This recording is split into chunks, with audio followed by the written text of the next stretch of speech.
Salut tout le monde, j'espère que vous allez bien. Vous vous souvenez, il y a quelques semaines, je vous avais demandé dans l'onglet Communauté de me poser par écrit toutes les questions que vous aviez au sujet de la chaîne. Ouais, comme nous avions atteint les 100 000 abonnés récemment, je me suis dit, pourquoi ne pas organiser une foire aux questions ? Vous avez été nombreux à m'envoyer vos questions, certains d'ailleurs avec des messages de soutien que j'ai beaucoup appréciés. Je voulais donc tout d'abord vous remercier pour cela. Sans plus tarder, commençons avec la première question. D'où est venue l'idée de créer une chaîne sur le thème des gangsters ? Je crois que c'est la question qui est revenue le plus souvent.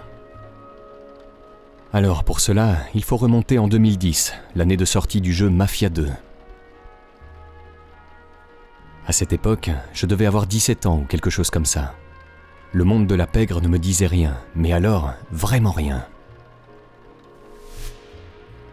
Mais quand j'ai joué à ce jeu, que je ne définirais d'ailleurs même pas comme un jeu, mais plus comme un film, j'ai pris une claque monumentale.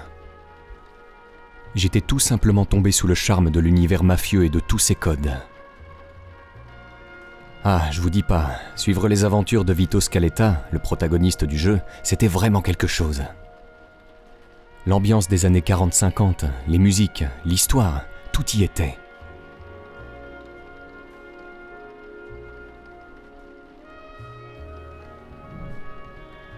Après ça, j'ai alors enchaîné tous les films de mafieux que je pouvais.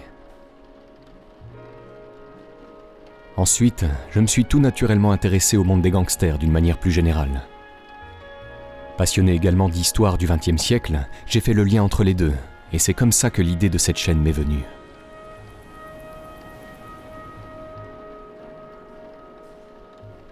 Ouais, mais vous allez me dire, entre 2010 et 2020, il y a quand même 10 ans qui se sont passés, 10 ans pendant lesquels cette aventure YouTube aurait pu commencer bien avant.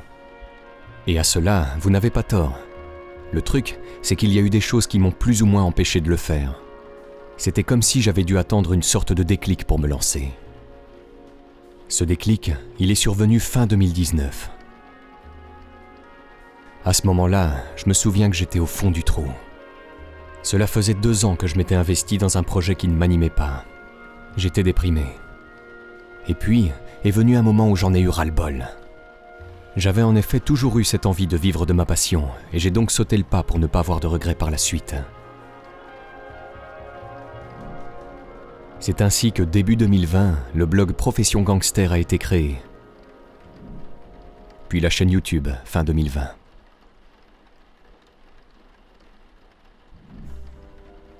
Quel est ton rapport avec tous ces criminels de légende ? Comme tu l'as souligné dans ton commentaire, mon but n'est pas de faire la promotion des gangsters. Après, ta question est pertinente. Pourquoi parler de la vie des grands criminels ? À vrai dire, c'était une question que je m'étais posée il y a quelques mois. Et après réflexion, je me suis dit qu'en fait, j'avais une sorte de fascination pour toutes ces vies de gangsters.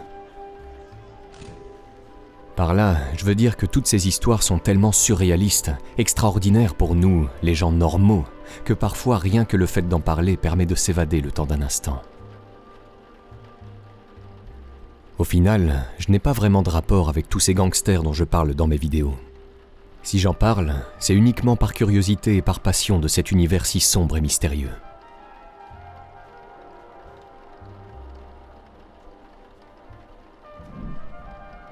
Quel a été ton parcours professionnel pour en arriver à réaliser de telles vidéos documentaires ?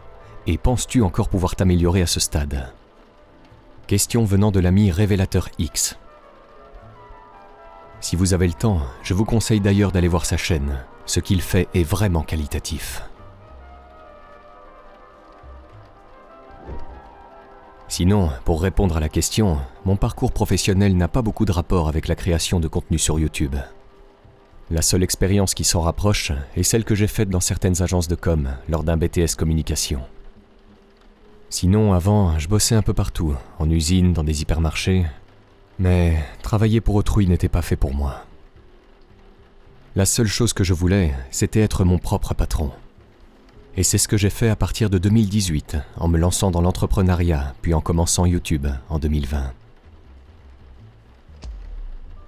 Quant à la question « Est-ce que je pense pouvoir encore m'améliorer dans la réalisation de documentaires ?» La réponse est évidemment oui. À vrai dire, je me considère encore comme un novice dans le domaine. Il faut savoir que j'ai commencé la création de vidéos sans aucune expérience en la matière. Certes, je maniais plutôt bien Photoshop grâce à mes études en communication, mais pour le reste, j'ai dû tout apprendre par moi-même. Pour cela, comment j'ai fait ? J'ai tout simplement utilisé YouTube. Les gens ne se rendent pas compte, mais c'est une véritable mine d'or si l'on veut se former dans un domaine précis. Ainsi, lorsque je réalise mes vidéos, je me forme toujours à côté, en visionnant des heures et des heures de formation, que ce soit dans le montage vidéo, le montage audio, la réalisation de documentaires, le storytelling ou le référencement YouTube. Finalement, ce n'est pas pour faire le modeste ou quoi, mais j'ai encore beaucoup à apprendre. J'apprécie bien évidemment le compliment, mais je sais que si je veux réaliser un jour des documentaires de très haute qualité, je dois m'améliorer, encore et toujours. Tu travailles seul avec ton matériel ou bien tu as une équipe de monteurs qui se charge des vidéos ? Oui, je travaille seul. Je délègue uniquement la voix off, et ce depuis la vidéo des Dalton. Sinon, oui, je m'occupe de tout. Documentation, écriture du script, directives pour la voix off, montage vidéo, montage audio et miniature.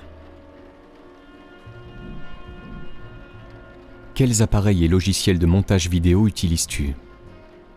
Comme appareil, c'est simple, j'utilise mon ordinateur et un casque audio. Ensuite, pour les logiciels de montage, j'utilise la suite Adobe. Photoshop pour la retouche d'image, Premiere Pro pour le montage vidéo et After Effects pour les effets vidéo un peu plus poussés. J'utilise également Audacity pour la retouche audio et c'est à peu près tout. As-tu fait une formation en cinématographie ou bien c'est juste une passion exercée en dehors d'une autre profession ?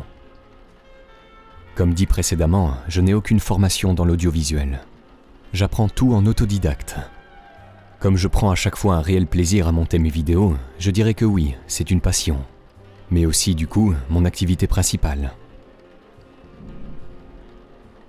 Combien de temps cela te prend-il de créer une vidéo ?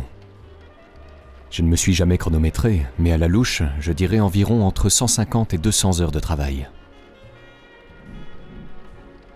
Où trouves-tu tes photos et vidéos historiques ? Il n'y a pas de secret. Google et YouTube, les deux plus grands moteurs de recherche. Comment organises-tu ton temps ?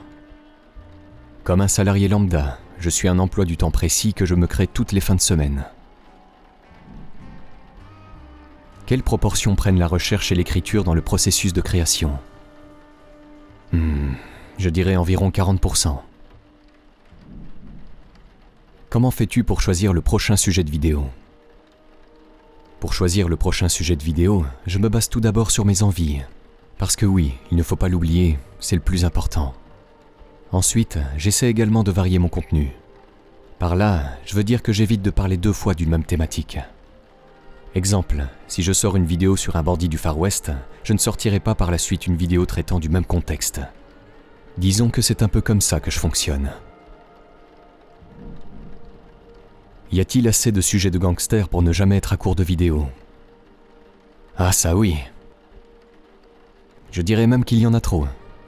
Mais on ne va pas s'en plaindre, bien sûr.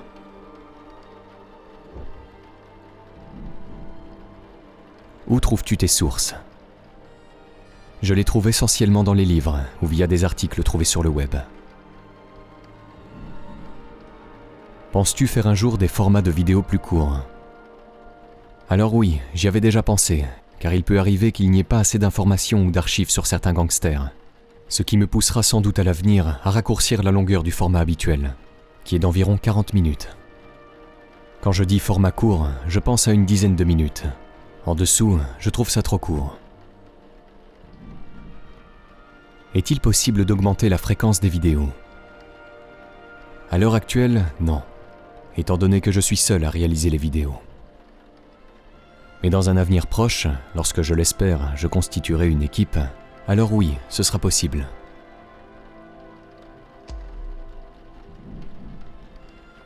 Quel âge as-tu ? 28 ans. Est-ce ta voix à la narration ? J'ai un doute, Est-ce sur ta chaîne où tu faisais la narration au début, puis tu as sollicité un narrateur ? La réponse est dans ta question. Est-ce possible de mettre un visage sur ta voix ? Non, au risque de te décevoir, je préfère garder mon anonymat. Et puis, je ne vois pas vraiment à quoi cela servirait. Il faudrait qu'il y ait une bonne raison de le faire, et dans mon cas, la réalisation de documentaires, je ne pense pas que cela soit utile. Mon but, si vous voulez, est de faire en sorte que vous soyez concentrés sur ma voix, et rien d'autre. Mettre ma tête gâcherait l'immersion plus qu'autre chose finalement. As-tu un travail à côté de ta chaîne YouTube ? Non, je travaille à temps plein sur ce projet. Quel est ton film et ta série préférée de gangsters ? Pour le film, je dirais sans conteste Le Parrain, premier du nom. Quant à la série, j'hésite entre Boardwalk Empire et Les Sopranos. Alors Boardwalk Empire pour l'ambiance et la direction artistique, et Les Sopranos pour le scénario.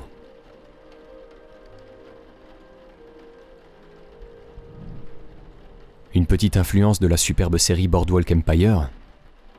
Ouais, carrément.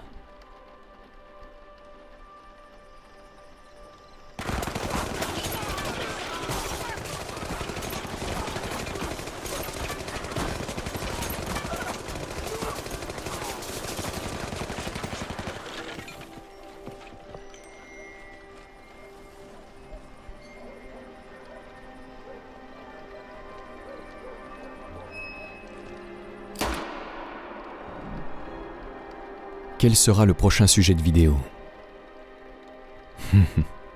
Je préfère garder le mystère. Feras-tu des documentaires sur les narcotrafiquants ? Oui, bien sûr, il me faut juste du temps. D'ailleurs, j'en ai fait un sur le trafic de drogue à Miami dans les années 80.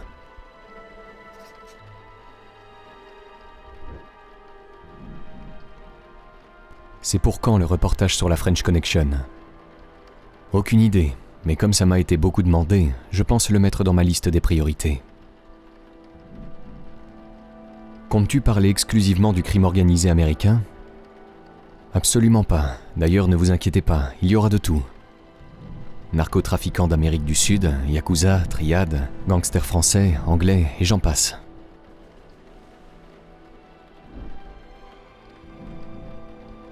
À quand une vidéo sur Vito Genovese ou Joseph Bonanno ?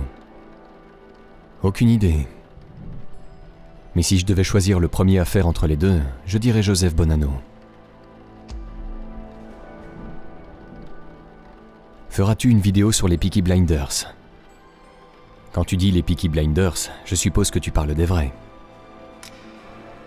Si c'est ça, alors oui.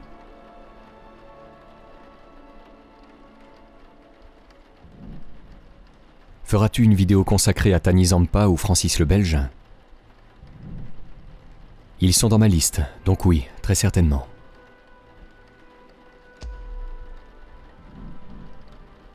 Penses-tu continuer les vidéos sur les mafieux ? Oui, bien sûr, mais mes vidéos ne porteront pas systématiquement sur ce thème. Comme dit, j'essaie de varier mon contenu au maximum. Est-ce qu'il y aura une vidéo sur Don Corleone ? Parler d'œuvres cinématographiques ou même vidéoludiques, ça me tenterait bien, oui. Mais ce ne sera pas pour tout de suite.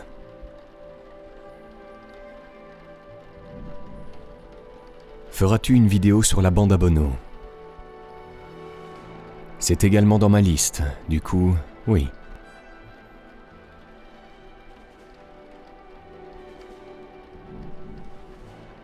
Feras-tu une vidéo sur George Young ? Oui, dans ma liste aussi.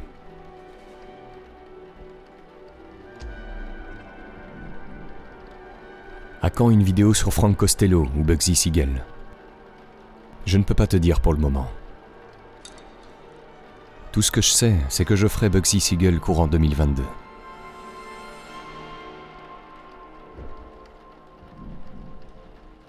Pourras-tu faire une vidéo sur Abdullah Chatli ? Jamais entendu parler, mais je vais l'ajouter à ma liste. Merci pour la suggestion.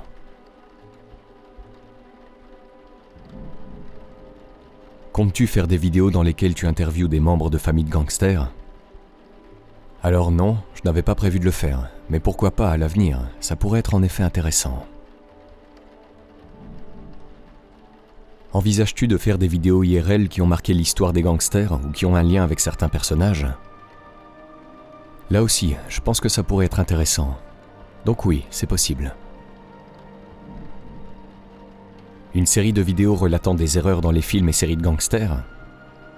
Ouais, bonne idée. Et on pourrait également retourner le concept en parlant des faits réels dans les films et séries de gangsters. À quand un partenariat avec Netflix ? Et penses-tu réaliser un jour des longs métrages ou des reportages à la TV ? Pour le moment, non. J'ai vraiment envie de me concentrer dans un premier temps sur ma chaîne YouTube avant d'envisager de tels projets.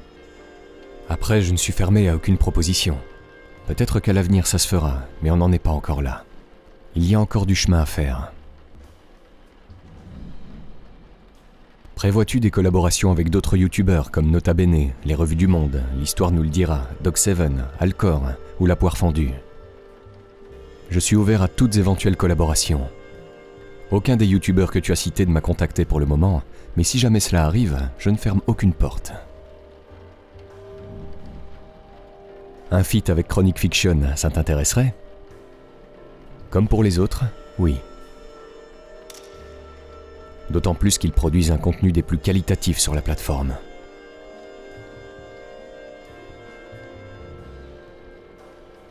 C'était donc la dernière question de cette FAQ 100 000 abonnés.